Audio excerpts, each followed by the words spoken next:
please welcome Tim to the stage. Come on, Tim.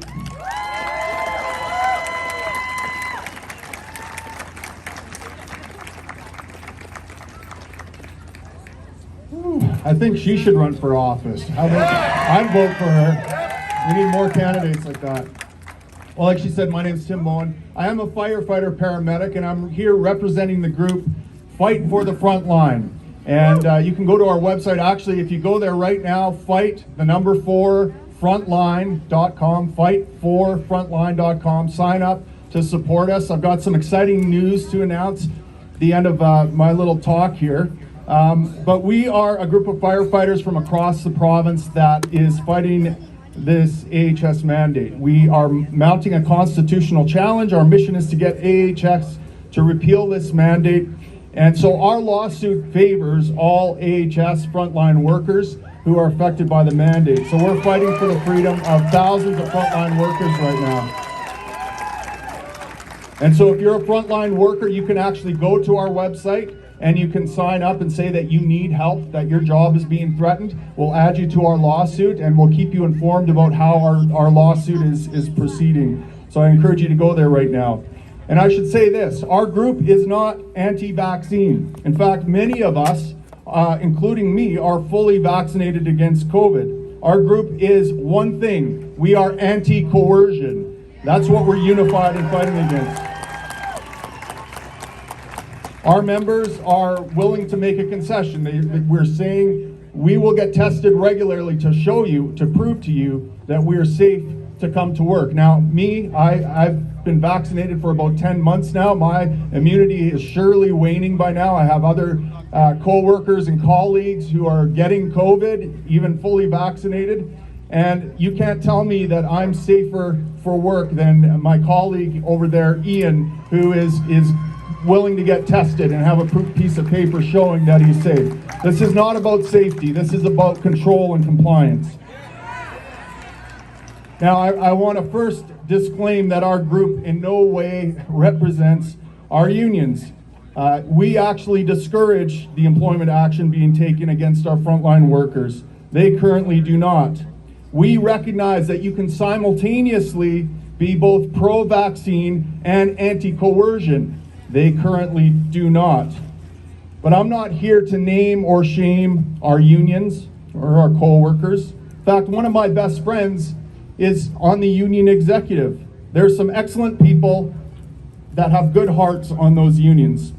And I'm still holding out hope that they'll eventually back our fight. And here's a news flash. Most people, including people on the union, they don't want to see their brothers and sisters fired over this. Most people, when you talk to them privately, quietly say they support our efforts. I mean, how could you not? How could a rational person with a heart possibly support people who are willing to get tested? Or how could they support them getting fired? They're agreeing to a standard of safety that's far beyond simply being vaccinated. You have to be pretty depraved to want to see these people lose their livelihoods. Many of these people are not only exemplary employees, they're pillars of their departments and of their communities. And you'd have to be ignorant to want to see an already understaffed system become even more stressed by losing these valuable people. This is not in our community's best interest. Our communities are going to be put in jeopardy without these individuals working on the front lines. Most people are not depraved and ignorant. But here we are. The silent majority is afraid to speak up. They fear being labeled anti-vax. They fear becoming the target of the depraved few who will harass and bully them. They're afraid of being canceled. I'm here today to talk to that silent majority and encourage them to end their silence and get in the fight. See, naming and shaming hasn't worked very well. It hasn't worked well on you guys, has it? Many of you have been utterly humiliated. And if anything, it's strengthened your resolve against these mandates. It hasn't softened you towards them. So I come here in the spirit of love and kindness to try and reach the silent majority. Like I said, I'm fully vaccinated, and I'm here fighting for the rights of my brothers and sisters to not be coerced into taking an injection that they don't want. I don't care I don't care what your reasons are for not wanting to get. I don't care if they're highly rational. I don't care if they're downright nutty. Your reasons for not wanting to get vaccinated are irrelevant to me. As a younger man, as a younger single man, I thought that some women were absolutely nuts if they didn't want to get with me. You know what I'm saying? Now, as dopey and arrogant as I was in my younger years, even I understood that coercion and bodily autonomy do not mix. And I respected those women, and I didn't harass them. I didn't stalk them. I didn't threaten to get them fired. I didn't make them sign declarations interrogating the sincerity of their religious beliefs. You know what I did? I left them the hell alone, because no means no. It's not rocket science. And I'm sorry if I'm a little bit crass. I know there's children here, but I really want my vaccinated colleagues to understand that just because we love all the vaccinations, just because we're super promiscuous when it comes to all the new vaccines, doesn't mean that everybody else is. Some people see this vaccine as an egregious violation of their bodily autonomy. So much so that they're willing to lose their jobs, their ability to travel, and their ability to participate in the economy. That ought to convince you of their sincerity and how much this is a violation of their bodily autonomy. Now also, we need to acknowledge that many people have already taken the vaccine against their wishes to hold on to their jobs. They are victims here too. They've been violated and utterly humiliated by their employers. Our fight is for these people as well. This must never, ever happen again.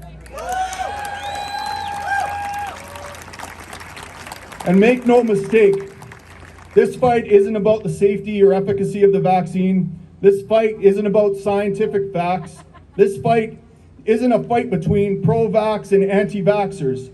This is a fight about consent and coercion. This is a fight about ownership and control over one's own body. And anyone telling you this is a fight about something else has an agenda to violate your bodily autonomy.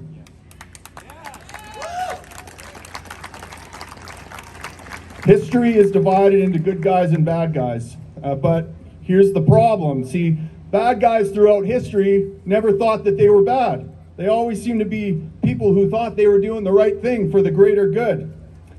And this has always vexed me. If bad guys can come from the left or the right, if they can be pro-vaccine or anti-vaccine, how would I know if I was a bad guy? So I wrote down a few things. This is in no means an exhaustive list, but here's some ways to know you might be a bad guy in the arc of history. Number one, if you prohibit healthcare workers from providing healthcare to consenting clients, you might be a bad guy. If you interrogate the sincerity of someone's religious beliefs by making them sign an oath in front of a commissioner of oaths that you'll never take medicines like Advil, Lipitor, Tums, Pepto-Bismol because they come from fetal cell lines, you might be a bad guy. If you require vaccines, if you require your employees to get vaccines at the same time you prohibit them from practicing healthcare outside of your coercive monopoly, you might be a bad guy. If you're incapable of self-reflection, you live off the life force of others, you're completely self-absorbed, people readily submit to your superficial charm, and you inflict a great deal of suffering against those who struggle against your attempt to violate their bodily autonomy, well, you're either a vampire or an AHS bureaucrat. But either way, you might be a bad guy.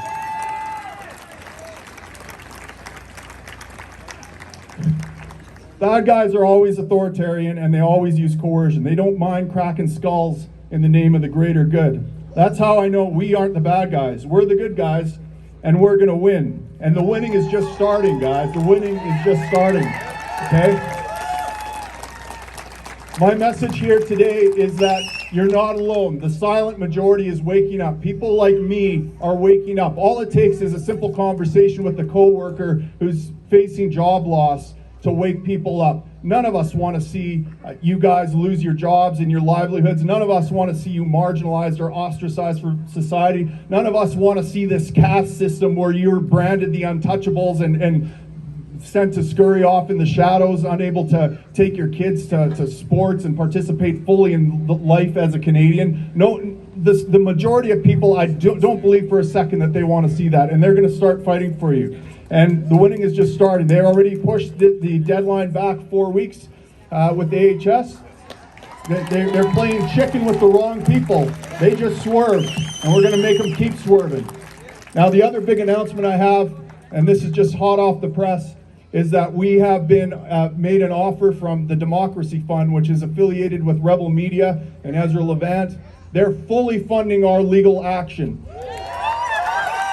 Yeah, to the tune of over $100,000 if need be.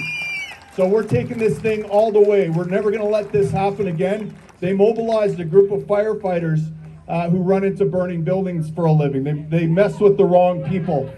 And we're here now, and we're going to make this happen. So I encourage you to go to fightforfrontline.com. Sign up there, either as a supporter or as a frontline worker who needs help. No financial commitments are needed. We'll fight for you, and we're going to win. Thank you, guys.